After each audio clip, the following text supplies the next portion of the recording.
We want to see you all over on YouTube, so check us out at Backyard Gardens TV to watch our podcasts and other gardening videos. Let's say that you have looked at your garden and you've looked at the state of the world and you've decided food security is an issue. Well, let's ask this. Can you fix it in a single season? Can you be more secure in a single season? Right here on the Backyard Gardens podcast. To have a good harvest, one must plant good seeds and must also use the right kind of fertilizer. The carrots have grown large and firm. How good they will taste. Welcome to the Backyard Gardens podcast, where we talk about all things gardening. We are your hosts, Ben and Batavia, and you can find me gardening in the country. And you'll find me gardening in the city. Get ready as we dig deep into this wonderful world of gardening, where we learn to grow and grow for change. All right, everybody, thank you for joining us. If you'd like to support our show, please check us out on Patreon. 2 free episodes a month, amongst other benefits. And if you don't want to spend anything and you just want to enjoy us, come check us out on YouTube. It will support us. And t-shirts and Amazon links and all that stuff are below if you feel so inclined. Thank you so much. Without you, we cannot continue to create this show and all the content we do for you. And we're here to help you. And we're here to help you with your food security today. So I hope you guys enjoyed Soylent Green if you finally went to go watch it now that we've totally spoiled it. So there's that. So food securities, in case you're new, 2 things. 1, we recommend you watching Soylent Green. We have posted in YouTube, Instagram, and Patreon links to go watch it for free. So please watch that because it will kind of help set the stage. And the other thing too is, did you finally get my message, Batavia? So, oh my gosh, I decided not to go to the bathroom before we started recording, and that was a mistake. Okay, I got it. Yes, I got the message. I understand. You are correct. So, food security, what is it? By the United Nations Committee on World Food Security means all people at all times have physical and social and economic access to a sufficient, safe, and nutritious food that meets their food preferences and dietary needs for an active, healthy lifestyle. There you go. We're going to continue to repeat this throughout the entire thing in the beginning so everybody can kind of grasp that. And we've had opinions on it in the previous episodes. Mm-hmm. So, you know, if you want to hear the little rants and stuff, by all means, go check it out. But specifically, we're going to talk today about if you can become food secure in a single gardening season. Mm-hmm, mm-hmm. Right? Yeah. I don't want to spoil it and say, or how much can you accomplish in a single season? I think let's leave it. Let's let it linger for a second. You know, can you accomplish food security in a single season? And I'm going to give you the benefit of saying it can be the full year. It doesn't just have to be the summer garden season. Oh, for sure. I'm calling it a full growing season. Mm-hmm. And I do realize that we are releasing this in the middle of a gardening season. So, well, you know what? Actually, let's talk just a minute since we're still in the opening on that. So, young Ben and I mean, we talked quite a bit about the win for this series, and there was, you know, wait until the fall. We had actually had a whole other series done. Right. And we could have released that in the July period, but decided against it and decided to go with this one because we think the timing is essential. We knew we couldn't wait until next year, just in good conscience. Conscious. Yeah, that's the term. Conscious. Yeah. Whatever. That's okay. The Let's good move thing on. is, you know, like we couldn't do that. And sometimes it's, you know, well, let's say this. Whenever what we believe could hit us and could make things more difficult for us, it's not going to happen on a schedule. It's not going to happen on this day. This is the first day of summer, and guess what? No, that's just not how this thing works. You know, We talked quite a bit about the timing and things in the last week's episode.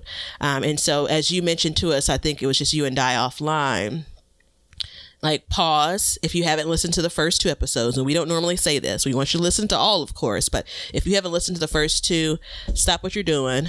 go back to the episode where we introduced this series and listen to that, then listen to last week's, and then pick up here. Don't just come in right now, please. Yeah. And then we'll be wrapping up next week, I think it is. This is almost like the, when should you plant fruit trees? Like yesterday. This is what this series, it's the equivalent to it. Like, when should you release this series? Yesterday, Yeah, I mean, there's never a right time to release it, because anytime you do something like this, you're like, shit, we're late. And in true backyard gardens fashion, generally we are a little bit behind the times on releasing something, but we really tried this time, and it was super awkward to be like recording something and then referring to these series in the middle of something.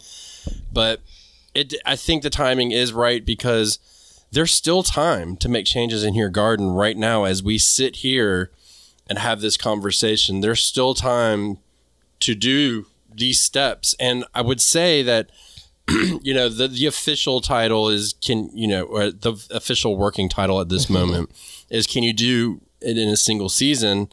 And I think really what we should have, we're not going to, but what we should have said is, can you do it in a single season and a half?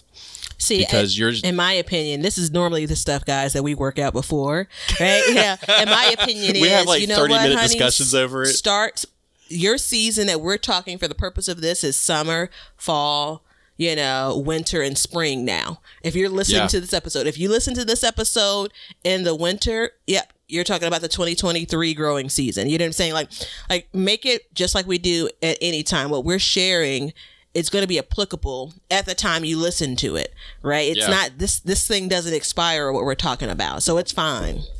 Yep, and just like in the garden, though, there is no fixed timeline, so it all varies.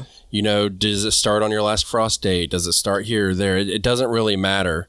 The fact is if you listen to the last episode, what changes we can make just to start now.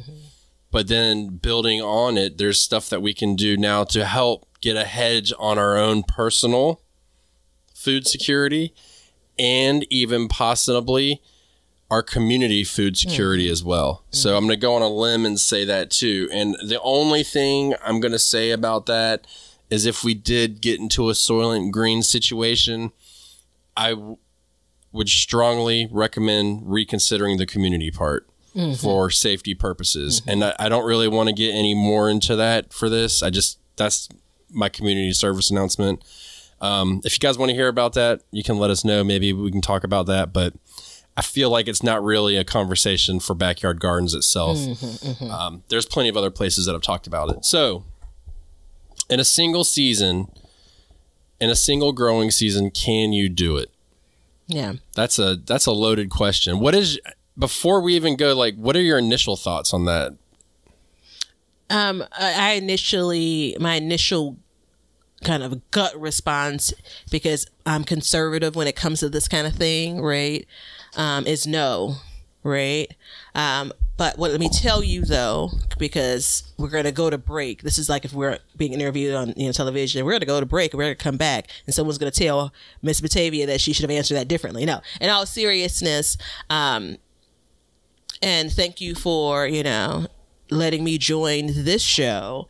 A part of what we're doing and what we've done for these last 3 years, and really focused in on this year, it has led me to look at things a bit differently. I know it sounds general, right? But this thing of it doesn't have to wait. You don't have to wait to do everything. You don't have to really have things buttoned up to do everything.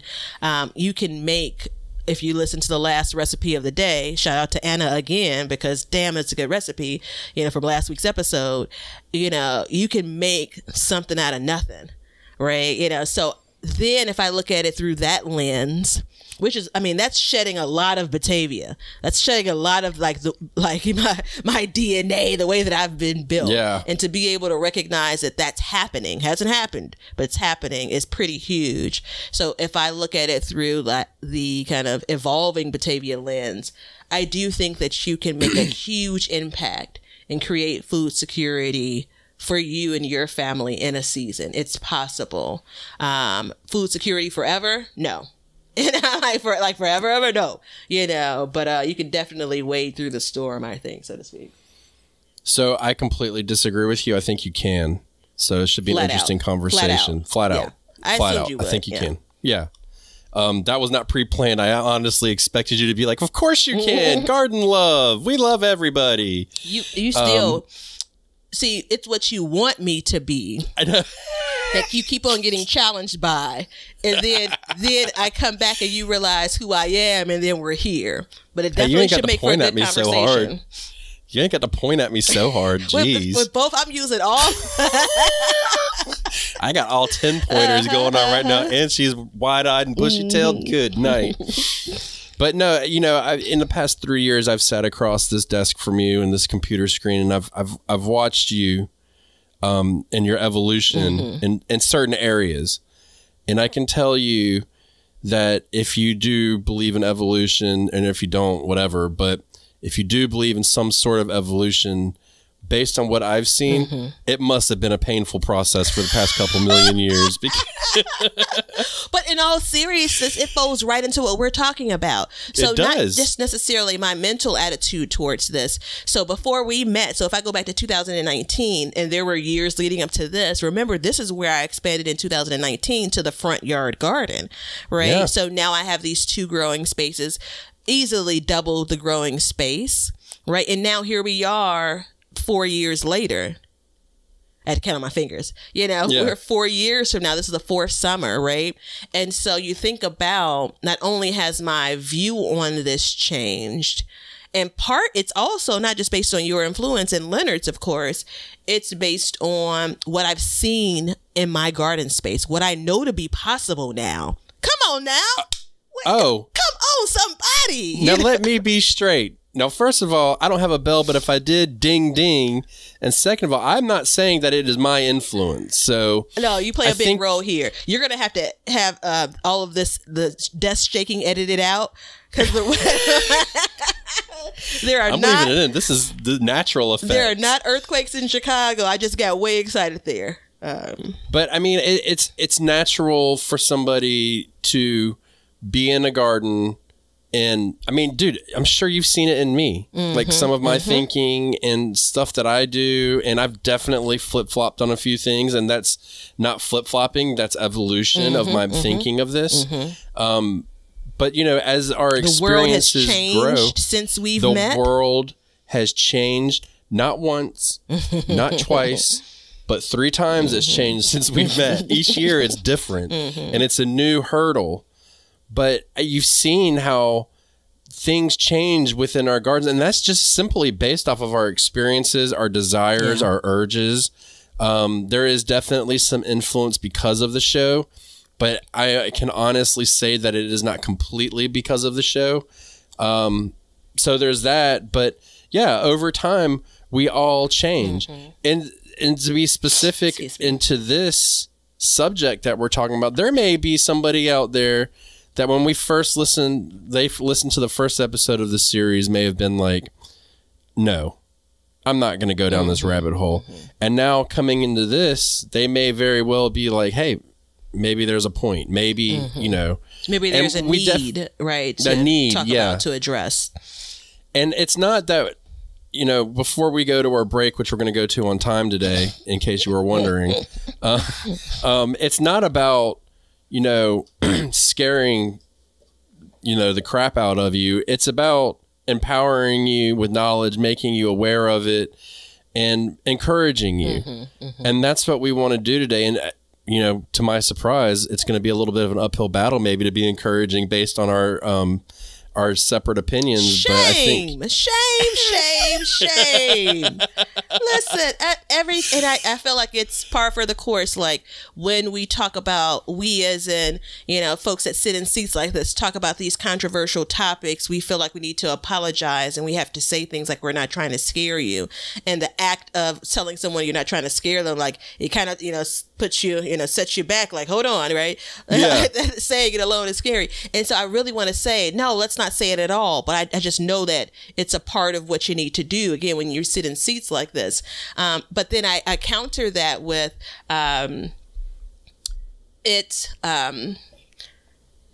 sometimes I describe it as being conservative, but sometimes it is it's being safe. Sometimes overly so. Sometimes it's a defense mechanism, right? So if I say you can't do it in a year and I try and I fail, well, I said that you couldn't do it in a year anyway. Sometimes there's a trickle of being pessimistic in there, right? Like there's a lot I know about myself, not everything, but there's a lot I know about myself. So it's all of these things. Sometimes it's about being cautious as well, right? So it's that mixture of things. And if I or others have that viewpoint, that shouldn't be viewed as scary. What I think, though, is that it's important to not kind of close your eyes and ears because of that, because you may lean more towards we're going to change what we've been doing for 40 or 50 years. And we're just going to say, all right, I'm going to go to my yard for food to make sure. No, I get the idea of not wanting to make that leap, what appears to be a leap. What I'm saying, though, is let's make some of the decisions and think about some of these things with care, right? And not to say that that's not your approach, but I do believe that it's easier for some than others, right? And we're talking about we're talking about the majority here, the audience. So I welcome the idea that, it's just not like, let's just say yes. I'm okay with what our discussion is going to be with. Oh, I'm totally okay with it. And I want to tell you why I apologize. I don't apologize, but I tell you that beforehand because I've listened to things in the past that have, albeit important conversations, they scare you. And then the solution, quite frankly, was spend as much money as you possibly can and all of your efforts into this subject. And then you might be okay, and that's not where, and I mean, I walked away from those conversations. I mean, honestly, I looked for the tallest cliff with the shortest walk after I was done. Cause I was like, oh, here we come, here we go. This is it. Yeah. And that's not really where I want to make it, where it's something doable. There's an action that can be accomplished. You know what I mean?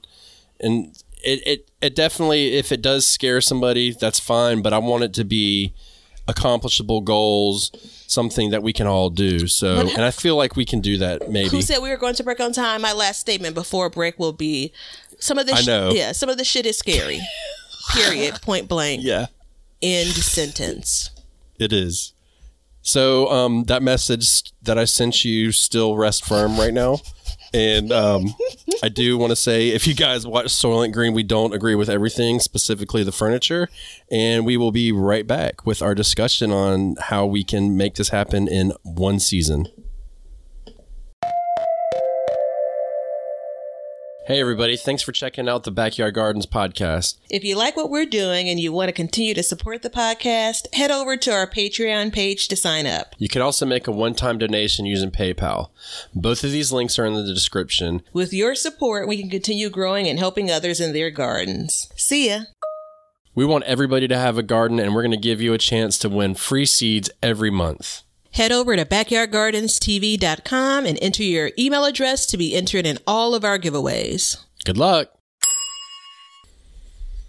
All right, Batavia, you got one season. What? You can't send me a message back in the beginning because it's going to mess me up.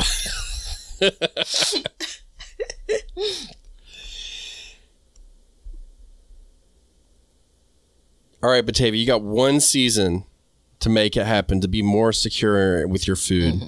What are you going to do? Are there any rules? Like, is it just basically what I already have? No, there's no rules, whatever. It is what it is. So this discussion is free. This is always a catch-22. So with you, I mean, in particular, you always set up a catch-22. So I'm setting out at the beginning or wherever I am now, for the next growing season, and one of the things that I'm going to do is always be sewing. So you're referring to your Thule fabric? No, I'm referring to always sewing, patching it. Yeah. That was terrible. That was terrible. Oh, it was so terrible. But I feel like I'm feeling attacked, man. You know, I have a special place in my heart for that stuff. Every time it tears up, I make a hula dress. Yeah. No, always be sowing seeds, man. Yeah. I mean, I get show's over. Everybody have a good day. No, seriously. I mean, and that's why I referred to like the last half, like there's still time to make a change. You know, you can add more to your garden now. You can expand into a fall garden. Batavia brought up for the next community garden show, we'll probably at some point be talking about seasonal eating, which if you start growing a fall or a spring garden, you will definitely experience seasonal eating. So I think, let's be honest, this definitely comes down to growing more food. Yeah, absolutely. But the ways to do it. And how can we be more wise, right? So there are components of everything isn't equal. All things aren't equal when it comes to growing a plant. And so I don't know. I know the timing of this episode, but I don't know the timing of the video that I'm going to do. But and that video would be on Be Better Garden, just so y'all know. Ding. I have this little slushy here. I don't want to knock it over. So that'd be disastrous. Appreciate that. But if you hear this first, it doesn't matter because it's important and it's relevant. So I don't know, maybe 90% of my garden is based on what I sowed. You guys have heard it if you've been around for a while. I still have trouble starting brassicas from seed. We're not diagnosing it here, but... No, I'm going to go to your house and sow them for you next year. That's what I'm going to do. Sowing isn't the problem. Keeping them alive is the problem. So yeah. Getting them outside. So the short version of this is that I purchase, and I spent probably a decade purchasing transplants. So that's no thing to me.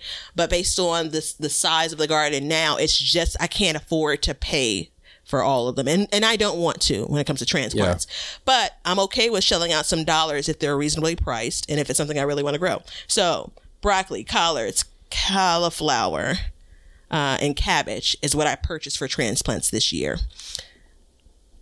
I thought. So it was at the end of June that I realized that 5 of my oddly shaped collard green plants were actually Brussels sprouts. 5. Welcome to the club. Yeah.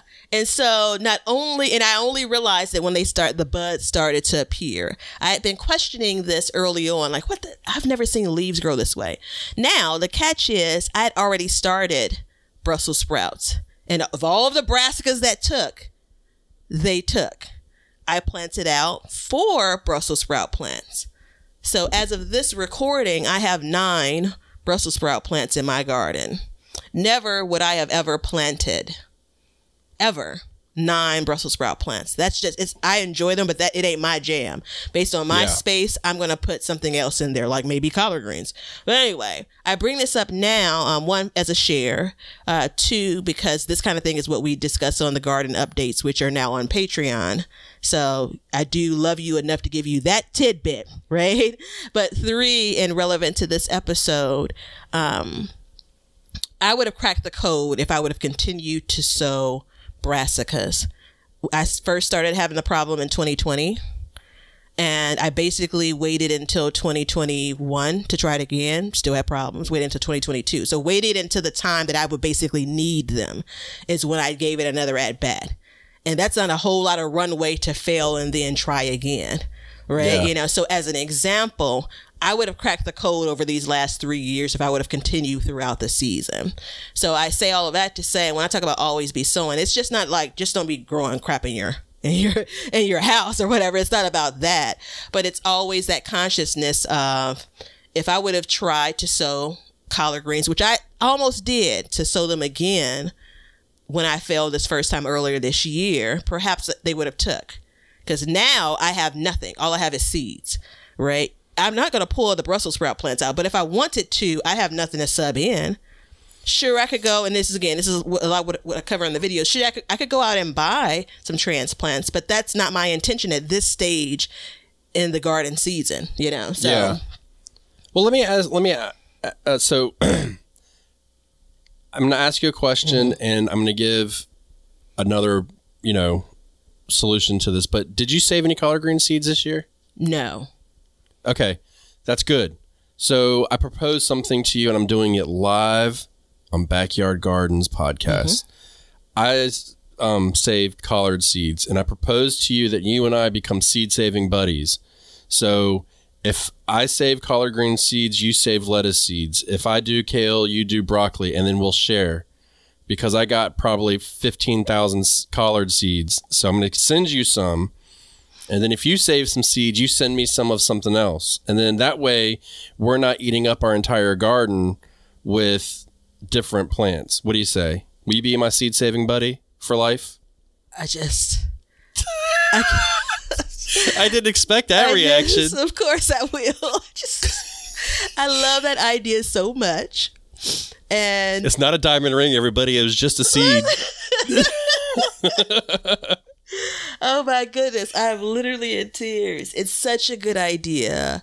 I can't look, I'm not even going to say I can't believe that you just came up with it, damn it. No, it's such a good idea. We talk about how much space it takes up to let plants go to seed. We talk about how many seeds that it produces. And I know that they're like seed, parties or whatever you go to and exchange seeds, but this is actually with a full-on plan we're talking about, and I couldn't love this more. It's a great idea. It's absolutely a way to, well, maybe in a season and a half, because, help with food security. It's perfect. Yes. Yeah, yes. so, yes. I mean, I'm not wearing a white dress, though. I'm going to tell you that right now. No. Let's just go for like an off cream color. How's that? It's probably going to need to be a red dress is all I'm saying. Let's move ahead. Let's move on. We're going dark. So, but yeah, see, I mean, there you go, right there. 2 minutes, and now we have a plan. That wasn't pre-planned, by the way, where we can, with a gardening friend, and if you don't have a gardening friend, get one. Communicate with somebody. Y'all are on social media. Yeah. Meet somebody. I don't like the seed swaps. I don't like that because I end up getting seeds that I don't really want to grow necessarily. So this way we can have kind of, and I mean, look, every seed that I save, you may not want, and that's fine. But, just by doing that, like, you won't have to buy any collard seeds for 5 years. Ever. You know what I mean? And the thing about it is, and just again, a note kind of logistically, the reason why this works out so well, there's a trust factor as well, because he's going to ship these to my house as I am going to ship them to his, so obviously there's, we probably don't need to say this, but let's just go ahead and say, like, just be cautious if you're giving someone you don't know your address. May not be the best idea. But I think that's the reason why making this a little bit more personal is important as well. Yeah, because I mean, over the years, I've saved snow peas and stuff like that. I mean, I'm never going to go through the seeds. They'll go bad. So what's the point? And I can say, off the seeds that I'll send Batavia, she'll save $20-$30. Would you throw $20 or $30 on the ground and walk away? Because I sure would. And let me rephrase that. It'll save her $20 to $30 a year. My great grandmother is passed on, but I can remember one of the distinct memories as an adult from her is, I just don't understand young people. I just see them and they just walk past money on the ground. It's like, if I see a penny, I'm going to pick it up. Damn right.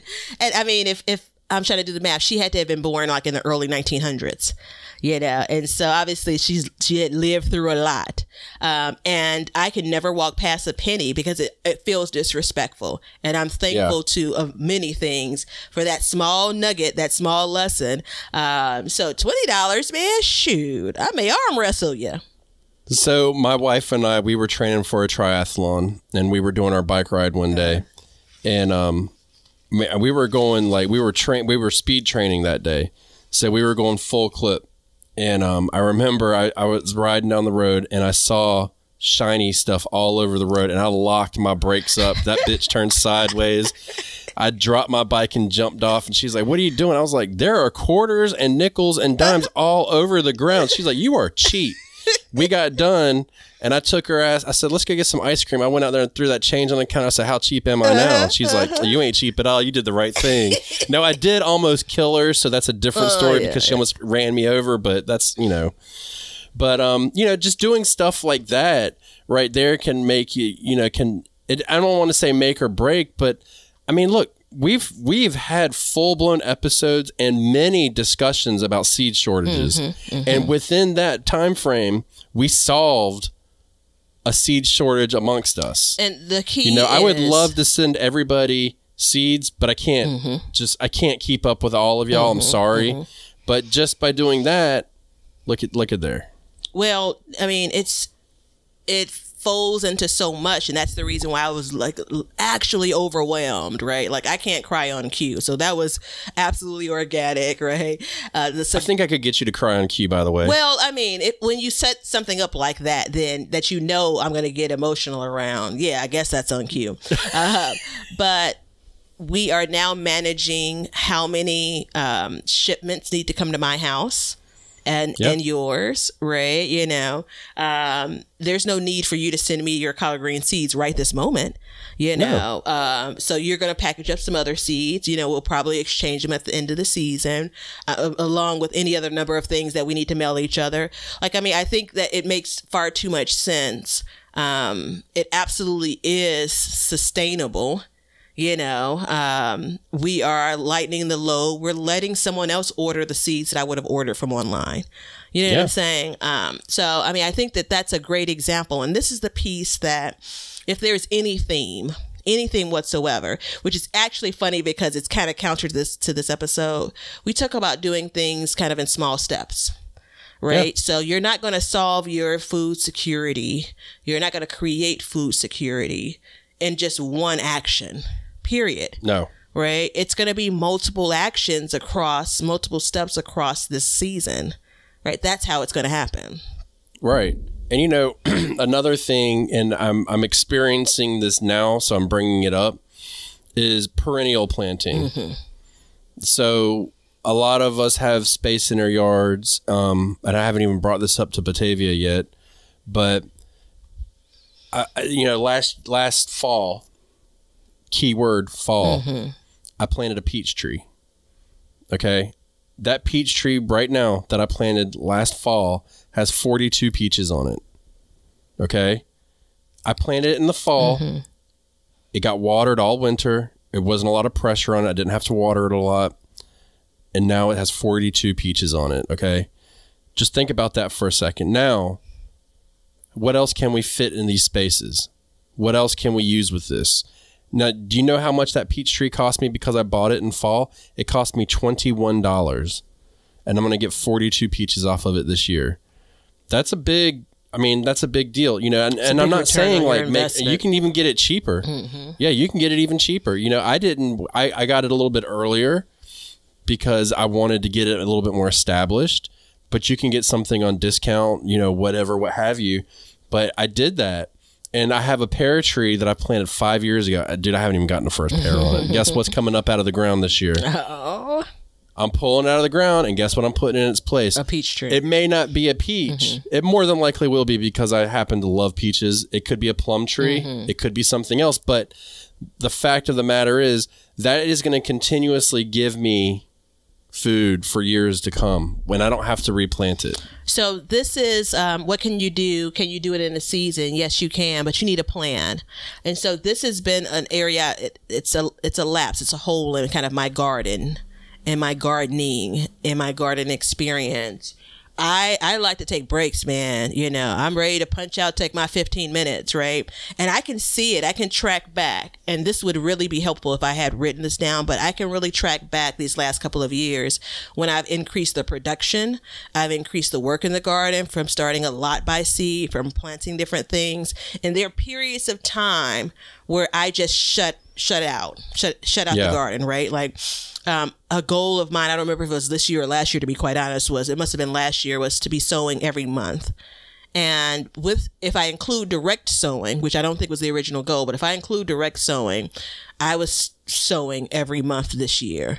However, there are things in the garden that I didn't keep close enough watch on right? I wasn't intentional enough about. My melons are a great example about that.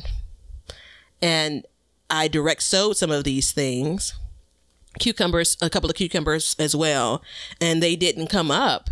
And guess what ended up happening? I was like 3 or 4 weeks later, like, well, shit, let me try to sow it now. And you know how I feel about melons in particular. I barely have enough hot days, and I already burned three weeks of them. You know what I'm saying? And so when you talk about like always be sowing, there's also this idea of always be paying attention.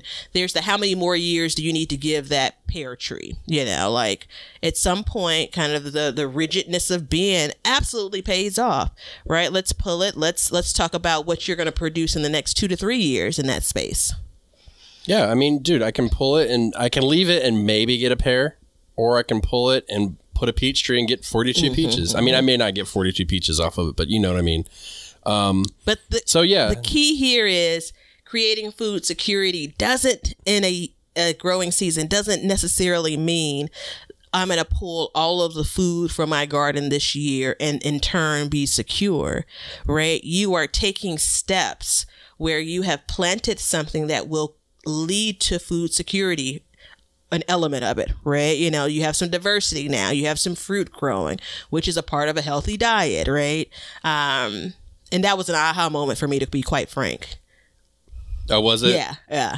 Well, and so I want to be totally transparent here, which I would have it no other way. I did not go into this peach tree endeavor with the idea to do. I definitely last year was like, look, maybe this pear tree is just not going to work out. I don't know. And I was like, okay, well, if that one took 5 years, the peach tree, you know, maybe I won't get peaches, maybe I will. Who knows? I don't really know how it's going to work out, but I have this small space. Let's just give it a shot, see what happens. As I saw it producing, I immediately thought to myself, there's a change that can be made.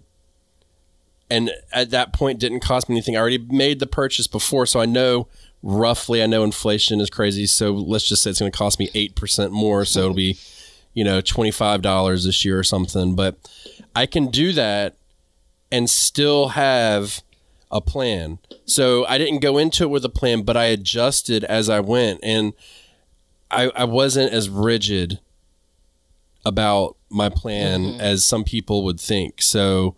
You know, sometimes you got to be flexible. Yeah. And sometimes your ideas, you know, don't, I mean, dude, and this isn't, well, it doesn't have to do with my garden, but like with the podcast and stuff that I film and whatnot, a lot of times I wake up in the middle of the night and write it down. It comes to me. So, you know, that being said, like that didn't happen, but as I saw it unfolding throughout the year and the time, I was like, look, something's got to change. Let's make this change. And it has always been a desire of me to have regularly reproducing plants. You know, your herbs, for example, a lot of, you know, my oregano.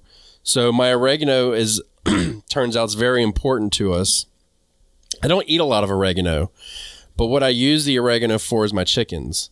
So I feed it to my chickens because it is, has antiseptic properties.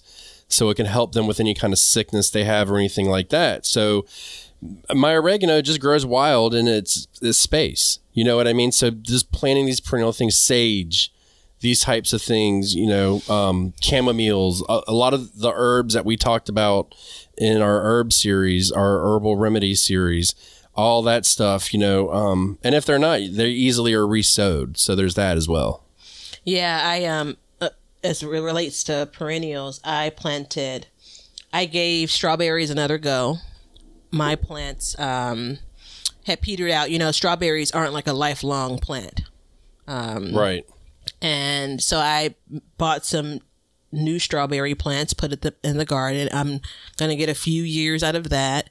As you know, I planted asparagus for the first time this year. And we know that again, I'm investing in this growing season in my future food stability, food security. Right. Right. You know.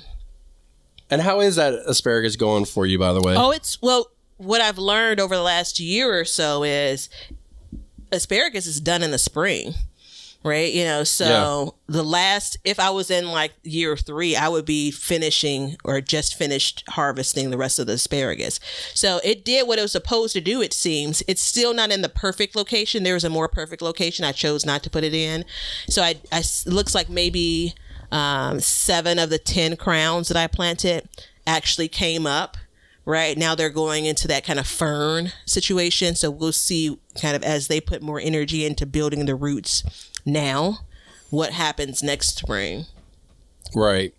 So, and the benefit of that too, I imagine, is once they get perennialized, they probably don't need to be watered as much. Which is an excellent point in general. Like perennials are just tougher, man. Yeah. And do you know what asparagus has taught me? What? So you know I don't grow asparagus, right?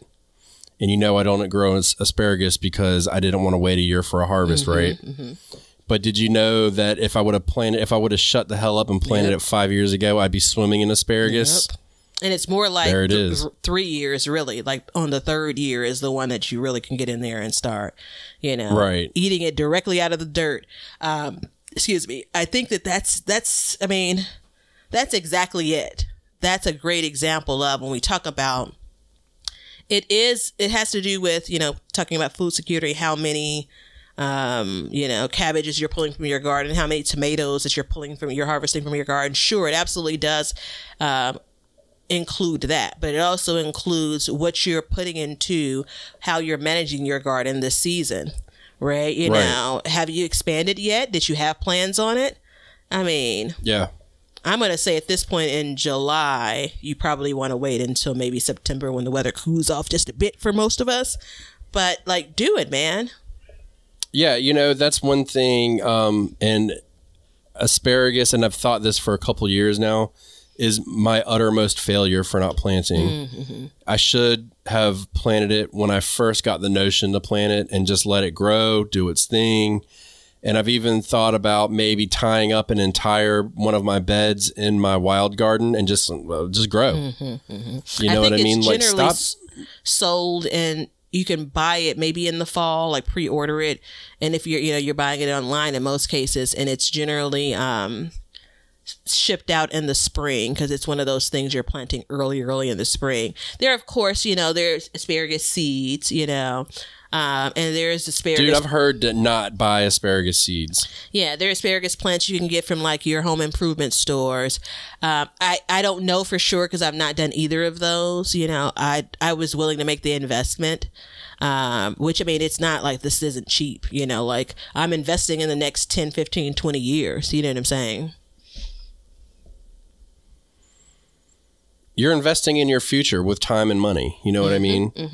And so a part of this conversation too is, I mean, obviously we're going to say, and I would be remiss to say, expand your garden if you're worried about food securities, but that, it doesn't have to be a total yard makeover into a complete thing, but adding a little bit here and there, a couple containers, another garden bed here or there, something. I agree with you, Batavia. The connection is terrible, so I can hear you. So we'll take that. But also, it may not be full on expansion. It could be reconfiguring. It could be adjusting your thoughts or attitudes or plans around a particular space. That's it. That's key right there. That's very key. I like that you said that because I feel like I gotta kind of get in here real quick and kind of get my yes you can going on. So by getting in the spring, in the winter and spring and fall, and like from this time forward, and you can still add a whole nother garden bed to plant. Like that's definitely a possibility. You can sow more seeds, and all that stuff is going to set you up for the upcoming seasons. You know what I mean? I'm sending you a picture of how much I smiled when you said that. Since the screen is frozen, you can't see me. I saw you smile. It froze on your smile. Yeah. Won't he do it? Yeah. But I mean, it's, in all reality, like there is time, if you don't preserve, there's time to preserve. if you know, a lot of us can squeeze in another squash. We can squeeze in something else. You can start doing kale, collards. You know, it's coming into fall gardening season.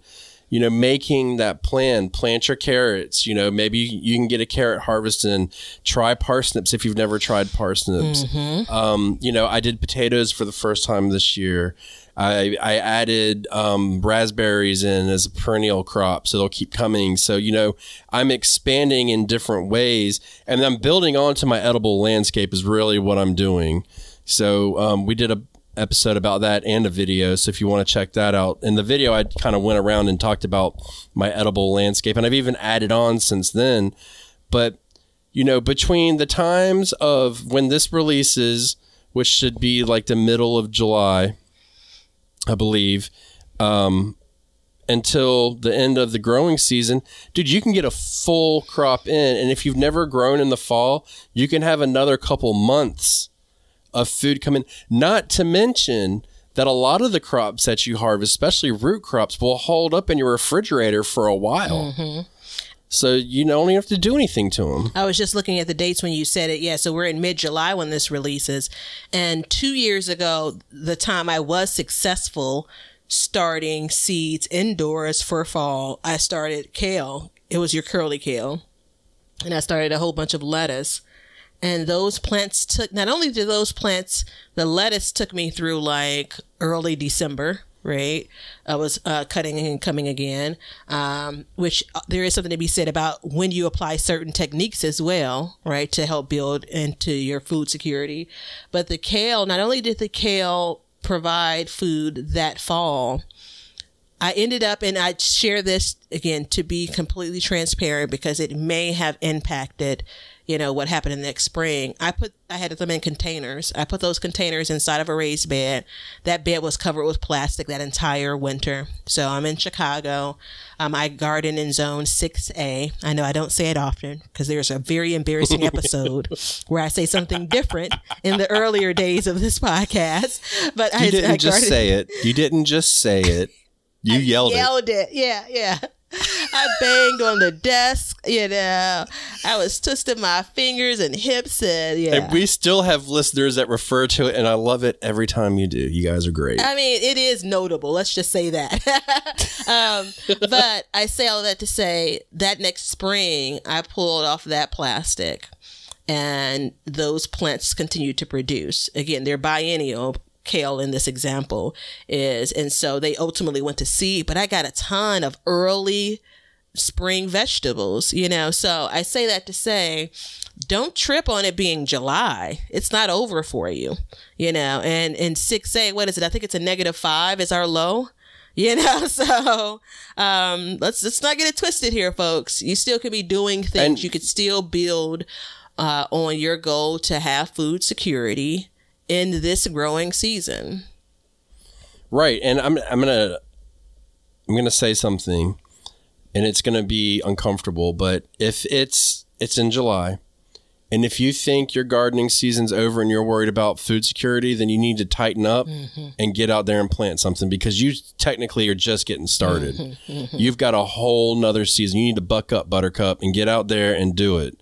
And it's not that hard to, you know, make space. It's making tough decisions is the hard part. But if this is your first year, you know what? Write it out. See what's going to happen your first year, but take note of what's going to happen. So next year you go, because like we've said, it's all about the plan, and it's all about your knowledge of what's unfolding in your garden right now. And once you know that in September, you're going to get 2 more tomatoes, and you're going to get about 15 green tomatoes, then you can answer the question to yourself in regarding to food security. Is it worth it to keep this tomato plant here? That is up for you to decide. I can tell you my decision, and you know it, so I'm not even going to say it, but that's up for you to decide. And then that's an empowering process that you can have in your garden. Just to clarify, 6A, and the reason why I don't say it, another example is the particulars. It's actually a -10 to -5 Fahrenheit, and as low as -23 to 20 Celsius. But I mean, I think that those kinds of things come into consideration. In July, you should be thinking about how many more days you have for which crops. Right. So in July, I'm not worried about, getting to -10, in October for my tomato plants. But I definitely know that come September, definitely going into October, while my last, first average frost date is closer to the end of October. There's still a lot of 50-degree, 40-degree nights ahead of me, Yeah. So there are crops that I could be starting now from seed that will enjoy that weather much more than some of my summer things that are in that space now. Right. And I'm Right. still going to continue to grow and nurture those summer things for a while longer. But let's start thinking about what's going to serve me best. Right. And I mean, dude, go plant some garlic. Mm-hmm. There you go. As easy as that. Go plant some garlic. Well, maybe not in July, but order your garlic if you're going to buy it online. Like, this is the time that's about to start selling out. Be So prepared I've got to a do video. I'm going to give you a plug, man. Give me a second here. No, wait. Don't tell them. Don't tell them All right. what I said I'm going to do. But it's out there, and the video is about me growing garlic and where I get it from. And I think you may be surprised. So, but you're right. If you order it or whatever, like, go ahead. Don't sleep on it. I'm gonna go ahead and tell you right now, because the vampire epidemic is pandemic at this point, and there is no garlic to be found, brother. I'm here to tell you. And for all you Southern people, first of all, howdy ho, Ranger Joe. It's hard for us to order garlic because we have to plant it so late. It's hard for you to order. So go ahead, get your orders in if you're going to do so, because there's no easier crop to grow in the wintertime. No easier crop. And may I add, food changing crop as well. For a broad, all food that you eat. Garlic changes everything, and it's for the better. I mean, who doesn't like garlic? And who doesn't want to combat Vampires. Thank you. I was thinking You're Dracula. welcome. The same thing. I did this a couple of years ago and I didn't do it the next year. I bought a rosemary plant, which is one of probably the better things to buy versus starting from seed. So a rosemary planted in a little, starter cup or whatever. And you've already heard the stats when it comes to, I'm not the coldest place, but it does get pretty cold. I left it in a garden bed. This is, again, a garden bed that had plastic over it. It came back that next spring, essentially a perennial. Grew that full next year. And then that next winter, I didn't cover it and it ended up dying. So again, it could have been that winter was harder than most. It could be that, it's only a perennial with some level of protection. But either way, I mean, these are the things we're talking about. Like, what are you trying to, no pun intended, preserve? What are you trying to take until the next year? Do you have plans on overwintering some things? I've seen, and I haven't poked around too much, but I've seen things where people are planting, as a standard, onions in the fall in cold climates like mine. Yeah. With the goal of intentionally not harvesting them until they get up to size in the spring. So I personally not Onions done is it. on my list for next year. Onions is on my list for next year. This is my third year trying, and I'm gonna get it. This is the year. Now, this is actually a pretty interesting bit because we talk about things like onions, we talk about things like potatoes, we have talked about these vegetables, and we know that up until like right this moment still they're still really reasonably priced, right? And so I still don't believe food security means growing absolutely everything yourself. Doesn't mean that. I think that, again, we talk about supplementing, in some cases, the garden is supplementing your grocery store bill. In some cases, the grocery store is supplementing your garden, right? But it's taken some years for me to get this handle on growing potatoes, as an example, right? Well, I gotta stop you because you're teetering into the next episode. Oh, okay. Be careful. Leonard? I was looking at him and he was looking at me, and I was looking at him and he's looking at me, but he didn't say anything, so I kept on talking. He just got this stupid smile on his face, and I was like, "What are you doing, Leonard?" And he was like, "I don't know. I'm just looking at her, trying to figure out what's going on." So, Leonard, screw you. So, pause me there. Parking lot me. So, but it's first of all, we do talk about growing onions and potatoes and stuff like that. And why do we talk about that? Because you don't have to do a damn thing for it to last. It lasts, and it's nutritious. And in hard times, you're going to want some potatoes and onions because we all going to be eating some stew, if you know what I'm saying. And then you throw in a little bit of canned tomato in there and a little bit of garlic. That's your meal. Yeah. You know what I'm saying? That's your meal. And to finish your thought on onions, like, it's for some people it's easy, but for a lot of people it ain't. You know, No. so let's practice this thing, right? But the one thing I do have to say, and this comes with practice and experience, is once I get something to grow 1 year, I can do it year after year after year. But that comes with practice. And, you know, once you start mastering a handful of plants, and I use mastering very loosely, by the way, but once you figured out a handful of plants, you start to get a grasp on it. So, you know, like, and this will be the test. Last year, I got a micro harvest of Brussels sprouts. This year, let's see if I can improve upon that. Because if I do, then, because that'll be a big test, because Brussels sprouts are hit or miss here. And I know I harp about them all the time, but they're out of my brain. So it's one of those things where once I get a handle on it, like I've got that far, now I know I can tweak and get a little bit better and better and better. And then same with my onions. Like I grew potatoes this year. First time growing potatoes, got probably, I don't know, maybe 10 pounds of potatoes. Was hardly worth, I could buy a bag of potatoes at the grocery store way cheaper. But now that I've done that, I can move ahead next year and potentially, you know, hopefully, you know, increase my harvest on that based on my experience, because I've done this for a while now. And I know, like my tomatoes, same thing, you know, now you're going to have a bad year. Some years you're going to have crop failure, and that's just the way it is. But knowing the signs and the things to look for and all that stuff. And that's why we're here, is to help you guys with that. And ultimately though, you can listen to us and watch everything we do and everybody else, but until you do it, you ain't gonna learn nothing. Yeah. Until you get your hands out there and stick your hands in the dirt and stop researching it and get up and do it. Yeah.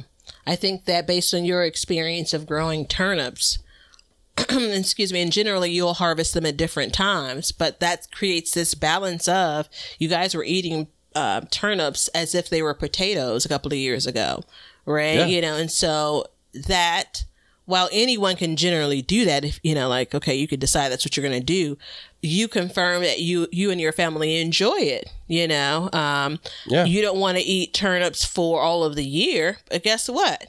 You're going to have the sweet, sweet treat of potatoes, you know. That's right. Once you grow those in the spring. So that's right. And the key is, once you grow those, they last longer. So then I can have them to go with my turnips. And when you mix potatoes and turnips together, you get a heavenly, delicious mixture. So it's, you know, and now I want to take a step out real quick. We're running out of time extremely fast. I want to take a step out of the vegetables and all that. And I mean, you can even include it in this, but I want to tell you, you need to learn different techniques in your garden. And you can do that this year. You can start propagating, okay?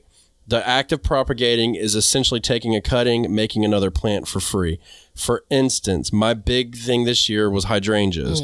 I took my hydrangeas, I trimmed them, and I made 8 more hydrangea plants, worth a total of $160 at the store. So just by doing that, I have not touched them. I haven't done a damn thing since I started them. I did a garden live, and somebody actually scoffed at it when I did it. But I was like, here's my hydrangeas. Let's see if it's got any roots. And I just pulled it up out of the pot and showed the roots, because I wanted to know if there was any damn roots on it, if I was successful at all. But it was shocking to see. And I put it back in and it was fine. But by doing that, now I am increasing. So, you know, propagating tomatoes, you can do that. You can do different flowers, because let's not trip on that either. Flowers are very important in this whole food security thing. We need pollinators. And so why not give them a place to live? So this is breaking news. I did this last episode. I'm not going to keep on doing it. So this is absolutely the type of thing that I speak on in a garden update, which again are now found on. You got to stop. Yeah, no, on Patreon. I'm just giving them a taste, just a little taste. I, for the first time ever, hand pollinated. And I hate it. I've hated it. I didn't want to do it. And you want to know what I hand pollinated? This is what you do to me. Can you guess? We're running out of time, so you got to guess right. Squash. God darn it. You're so much better at this guessing thing. Yes. Yes. And so the way I had it planted, kind of the way this setup was, I watched one squash go bad, and I'm just like, the pollinators aren't finding this thing, right? So I did actually attempt to correct that as well. But I said, listen, I finally got some male flowers here. When the first one appeared, there were no male flowers. So I'm going to do this thing. And I did it. And I feel good about it. But I mean, I think the idea is it's probably one of the least flowery areas in my garden where this particular squash plant is. So absolutely, they're important, So, and I mean, don't kill yourself buying this stuff. Start the seeds. We're going to be a broken record, but it goes with this food security thing, starting seeds, saving money, propagating, planting, expanding, like all of these things kind of go in. Now, do you have to do it all in 1 year? No, you don't. But I'm going to give you my official thought on this. Fall is the best time to plant perennials, hands down. Plant them in fall. I posted on last year, I posted on Patreon an article that the state of New York itself actually only plants in fall. They don't plant anything in the spring.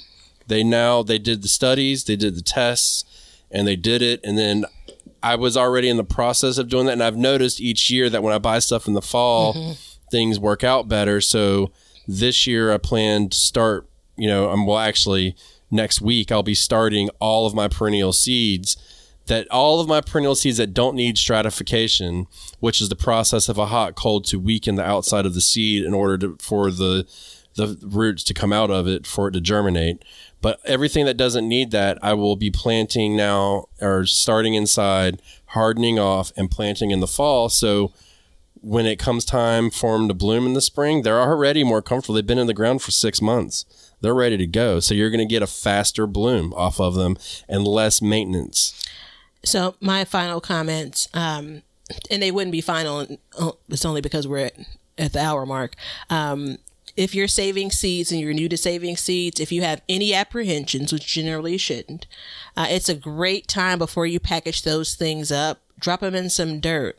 Do a germination test, right? Yeah. You're not going to plan on truly starting them until probably next year, but let's get an idea of what you're dealing with now. And I don't necessarily say you need to do that for, you don't have to do that for everything, but your very important crops, it doesn't hurt, you could save yourself some time next year. Yeah. Do 10 seeds in a wet paper towel. If 7 of them germinate, you got roughly 70% germination rate. There you go. Heidi ho. Okay. So that being said, we have another special recipe from YouTube. So we'll be right back with the recipe of the day. If you guys want some Backyard Gardens gear, go to the link below and check out our t-shirts, mugs, pint glasses, and other gear. All purchases go towards helping to support the show, so thank you so much in advance, and we hope you enjoy. We want you to be a part of our gardening community.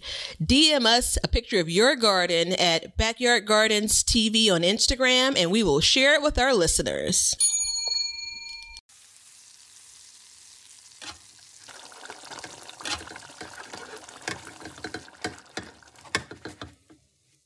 All right. So first of all, I want to say, if you want to give us a recipe, there's 2 places we're accepting recipes. One of them is on Patreon, and the other one is on YouTube.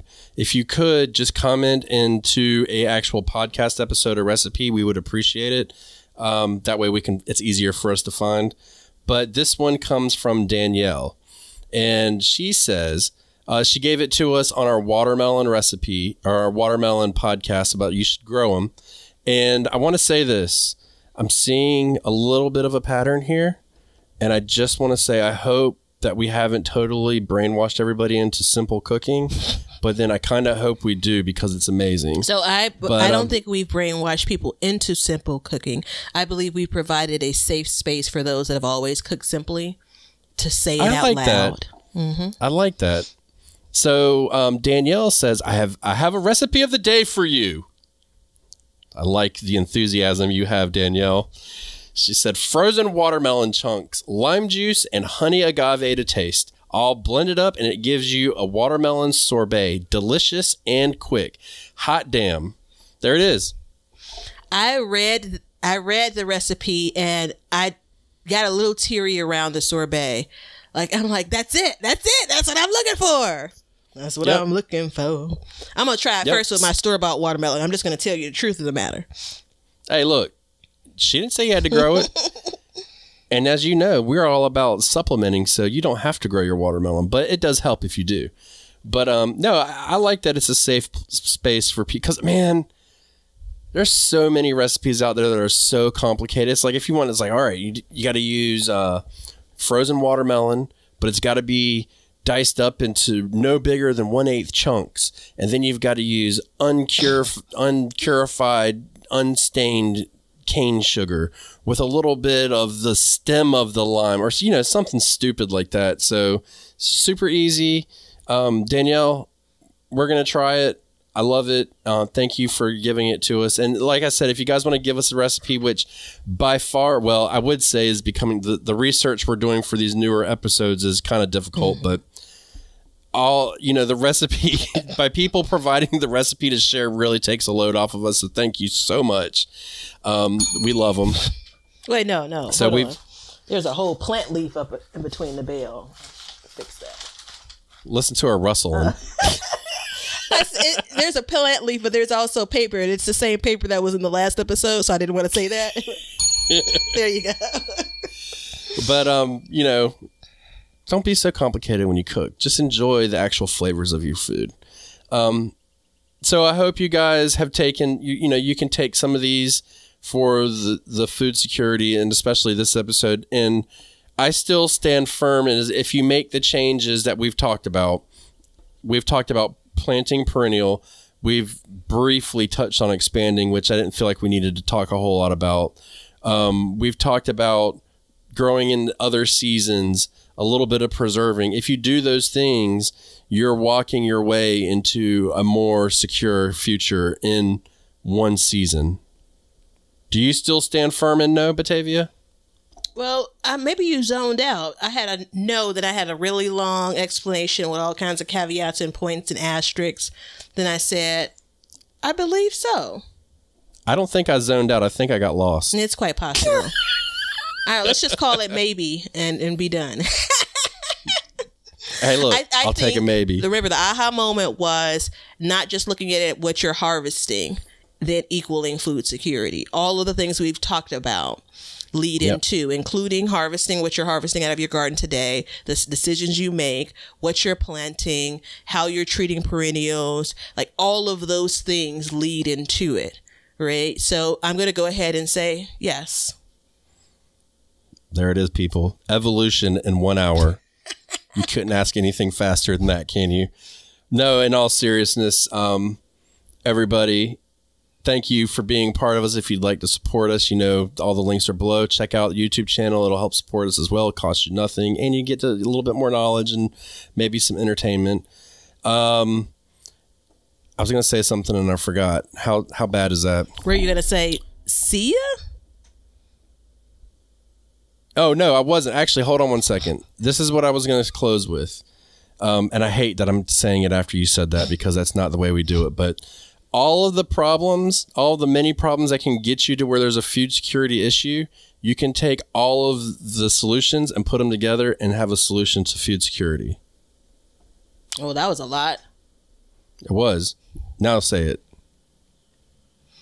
I'm going to need you to break that down for me offline. Okay. So we can do that. See ya. We hope you enjoyed today's show. Please follow us on YouTube at Backyard Gardens TV, Instagram at Backyard Gardens TV, over on our website, backyardgardenstv.com, and then we have Patreon at Backyard Gardens. And don't forget to check out our links below to help the show. Thank you so much for joining us as we learn to grow and grow for change. Cut. Now you know why people feel like celebrating at harvest time. All over the world, people have feasting and good times when the crops have been gathered in. Hey, everybody. Thanks for checking out the Backyard Gardens podcast. If you like what we're doing and you want to continue to support the podcast, head over to our Patreon page to sign up. You can also make a one-time donation using PayPal. Both of these links are in the description. With your support, we can continue growing and helping others in their gardens. See ya. If you guys want some Backyard Gardens gear, go to the link below and check out our t-shirts, mugs, pint glasses, and other gear. All purchases go towards helping to support the show, so thank you so much in advance, and we hope you enjoy. We want everybody to have a garden, and we're going to give you a chance to win free seeds every month. Head over to backyardgardenstv.com and enter your email address to be entered in all of our giveaways. Good luck! We want you to be a part of our gardening community. DM us a picture of your garden at Backyard Gardens TV on Instagram, and we will share it with our listeners.